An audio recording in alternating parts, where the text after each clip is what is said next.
Assalamualaikum warahmatullahi wabarakatuh. Selamat datang di Babeh Widi Channel dan selamat datang di segmen Serabi Sinau bareng Babeh Widi. Kali ini Serabi di mata pelajaran K3LH dan kali ini kita akan membahas tentang alat pelindung diri atau APD. Sebelum ke materi, alangkah baiknya saya mohon keikhlasannya kepada panjenengan semuanya untuk tekan like, subscribe, komen, dan share. Semoga mata pelajaran atau materi kali ini bermanfaat kepada panjenengan semuanya. Baiklah, kita langsung ke materi. Perkembangan teknologi dan industri yang semakin pesat serta penggunaan alat-alat dan mesin-mesin modern menyebabkan sumber daya manusia sebagai pekerja semakin dituntut tidak hanya dari sisi akademik atau knowledge saja, melainkan keterampilan atau skill yang juga harus memadai dan sikap atau attitude yang menunjang dalam pekerjaannya. Penggunaan peralatan modern ini memungkinkan pekerjaan dapat diselesaikan secara efektif dan efisien. Tetapi di sisi lain, hal ini dapat juga menyebabkan peningkatan kecelakaan kerja dan penyakit akibat kerja yang ditimbulkan, baik pada pekerja maupun lingkungan sekitarnya. Salah satu masalah bagi sebuah perusahaan dan pekerja adalah kecelakaan kerja. Kerugian yang dialami tidak hanya berupa kerugian materi, namun timbulnya korban jiwa pekerja.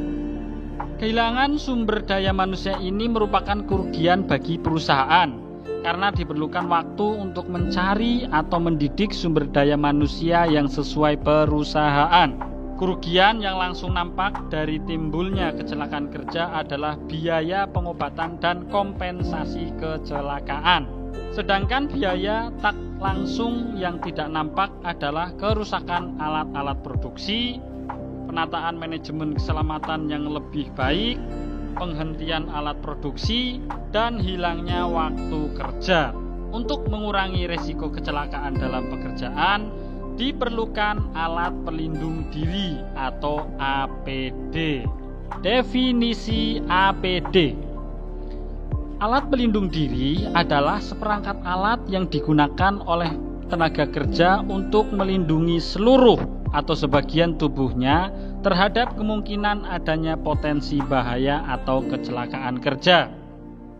Alat pelindung diri ini dimaksudkan melindungi pekerja dari cemaran, bahaya, atau cedera yang mungkin dialami pada saat bekerja.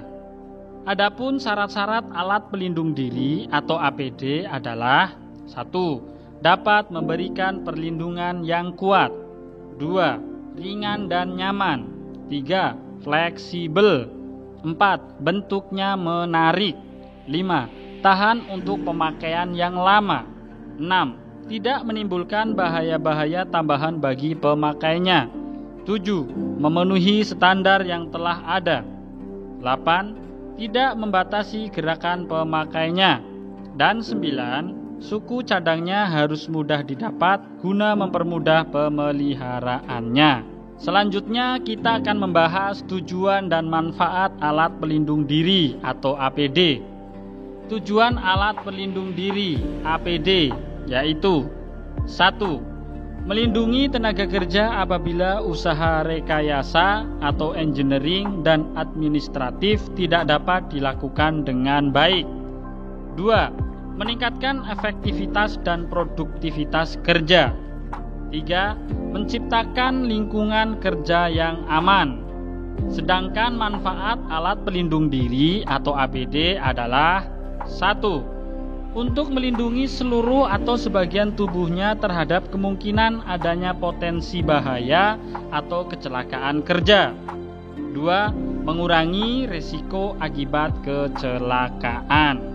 Secara teknis, pemakaian tiap jenis alat pelindung diri atau APD oleh seorang tenaga kerja memiliki kekurangan dan kelebihan yang dapat berdampak atau berpengaruh pada pekerjaan.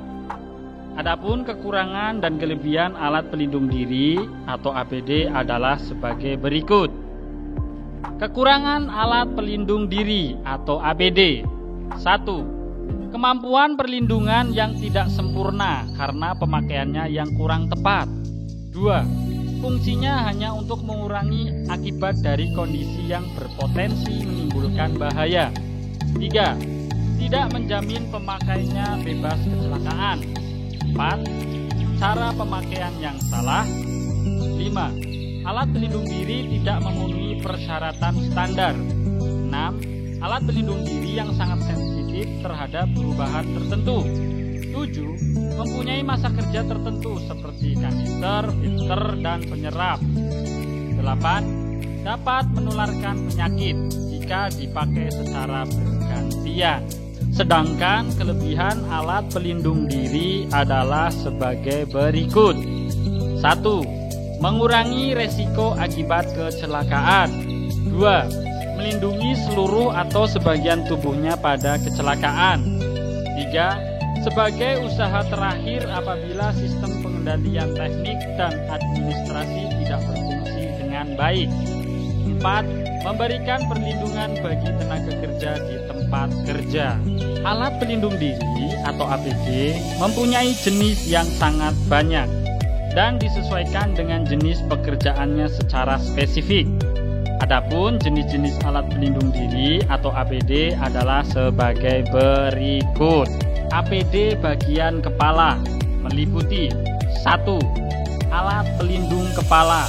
Contohnya adalah topi pelindung atau pengaman atau safety helmet, tutup kepala, hats atau cap, dan topi pengaman. 2. Alat pelindung muka. Contohnya safety glass, face shield, dan goggles. 3. Alat pelindung penglihatan. Contohnya adalah kacamata. 4. Alat pelindung telinga. Contohnya adalah tutup telinga dan sumbat telinga. Dan yang terakhir nomor 5, alat pelindung pernafasan, contohnya masker dan respirator. APD bagian badan meliputi A. Alat pelindung seluruh badan, contohnya adalah jas laboratorium. B. Alat pelindung badan bagian muka, contohnya adalah apron. Dan terakhir C. Alat pelindung bagian dada, adalah rompi pelindung. APD bagian anggota badan meliputi A. Alat pelindung tangan, contohnya adalah sarung tangan atau safety gloves. Dan B. Alat pelindung kaki, contohnya adalah sepatu boot. APD untuk tugas khusus. A. Apron untuk bekerja dengan bahan kimia ataupun pekerjaan pengelasan. B.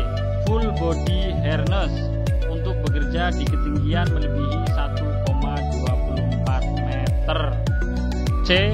Tutup telinga atau ear plugs, yaitu untuk bekerja di tempat yang bising. Kemudian terakhir D. Sepatu boot karet atau rubber boot, yaitu untuk semua pekerjaan di kebun yang dimulai dari survei lahan, pembibitan, dan penanaman hingga panen. Alat pelindung diri atau APD mempunyai beberapa fungsi seperti berikut. 1. Alat pelindung kepala. A. Alat pelindung kepala atau topi pelindung atau pengaman atau safety helmet. B. Melindungi kepala dari benda keras, pukulan dan benturan, terjatuh dan terkena arus listrik. C. Tutup kepala, melindungi kepala dari kebakaran, korosif, uap-uap, panas atau dingin. D. Hats atau cap, yaitu melindungi kepala dari kotoran, debu atau tangkapan mesin-mesin berputar. Dan terakhir E. Topi pengaman, untuk penggunaan yang bersifat umum dan pengaman dari tegangan listrik yang terbatas. Tahan terhadap tegangan listrik, biasanya digunakan oleh pemadam kebakaran. 2. Alat pelindung muka dan mata, yaitu melindungi muka dan mata dari lemparan benda-benda kecil, lemparan benda-benda panas, dan pengaruh cahaya dan sebagainya. 3. Alat pelindung telinga atau sumbat telinga yang baik adalah menahan frekuensi. Daya atenuasi atau daya lindung yaitu 25-30 desibel. Sedangkan frekuensi untuk bicara biasa, komunikasi tak terganggu. 4. Tutup telinga. Frekuensi 2800 sampai 4000 Hz sampai 42 desibel yaitu 35 sampai 45 desibel. Untuk frekuensi biasa 25 sampai 30 desibel. Untuk keadaan khusus dapat dikombinasikan antara tutup telinga dan sumbat telinga sehingga dapat atenuasi yang lebih tinggi, tapi tak lebih dari 50 desibel karena hantaran suara melalui tulang masih ada. 5. Alat pelindung pernafasan, yaitu memberikan perlindungan terhadap sumber-sumber bahaya seperti kekurangan oksigen, pencemaran oleh partikel, yaitu ada debu, kabut, asap, dan uap logam, pencemaran oleh gas atau uap, dan sebagainya. 6. Alat pelindung badan. A. Pakaian pelindung. Digunakan untuk melindungi tubuh dari benda berbahaya, misal api, asap, bakteri, zat-zat kimia, dan sebagainya. B. Safety belt. Berguna untuk melindungi tubuh dari kemungkinan terjatuh. Biasanya digunakan pada pekerjaan konstruksi dan memanjat serta tempat tertutup atau boiler. Kemudian yang terakhir nomor 7 adalah alat pelindung anggota badan. Terdapat 2 jenis. A. Alat pelindung tangan atau sarung tangan, yaitu untuk jenis pekerjaan yang membutuhkan sarung tangan, yaitu pengelasan atau pemotongan atau bahan kulit. Bekerja dengan bahan kimia atau bahan karet. Bekerja pekerjaan mekanis di workshop tempat ada potensi cedera jika tidak menggunakan sarung tangan. Contohnya seperti benda yang masih panas, benda yang sisinya tajam, dan sebagainya. Yang terakhir yaitu beberapa pekerjaan perawatan. B.